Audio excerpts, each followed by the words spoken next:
бір кісінің әйелі дүниеге бала әкелу үстінде қайтыс болып, оның артында 2 баласы қалыпты. Сүйген жарынан айырылған еркек біразға дейін үйленбей жүріпті. Бірақ әйелсіз үй қаңырап қалады ғой. Үйдің берекесі кетіп, 2 балаға ана іздеп, ақыры таныстарының арқасында бір шүйке баста келеді.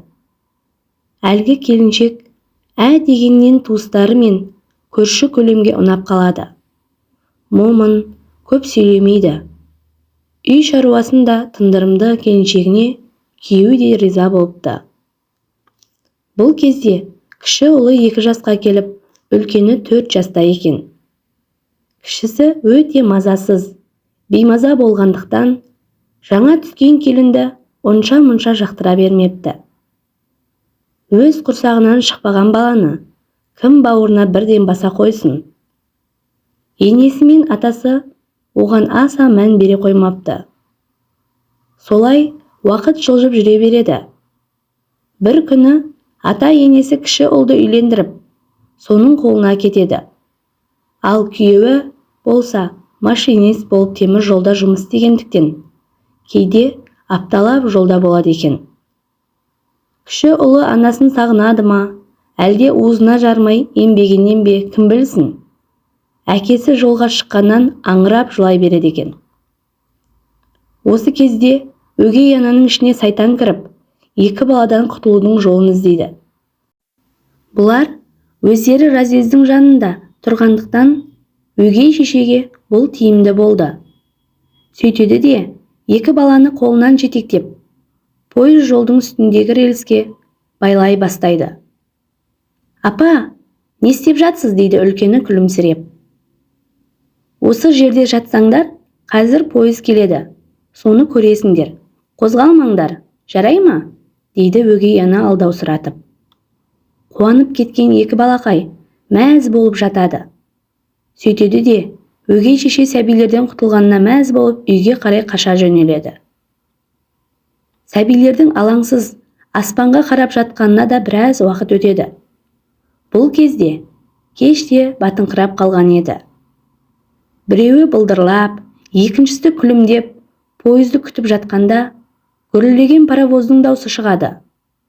Қатты шыққан дауыстан қорқып кеткен қос құлыншақ шырқырап жылай бастайды. Үлкені байланған жіпті itергенімен күші жетпейді. Осы кезде Құдайдың құдіретімен паровоз кілт тоқтай қалады.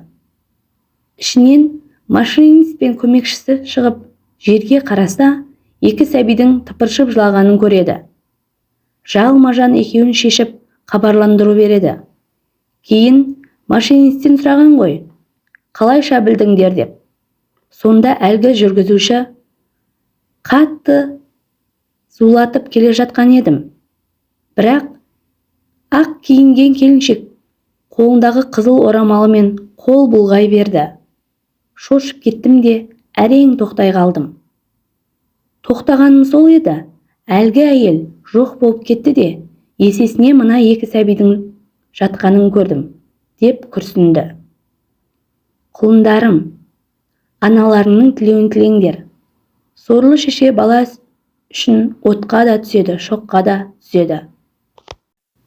2 баланың туған анасы, ана дүниеде жатса да, міне осылай 2 балапанын өлімнен алып қалған екен.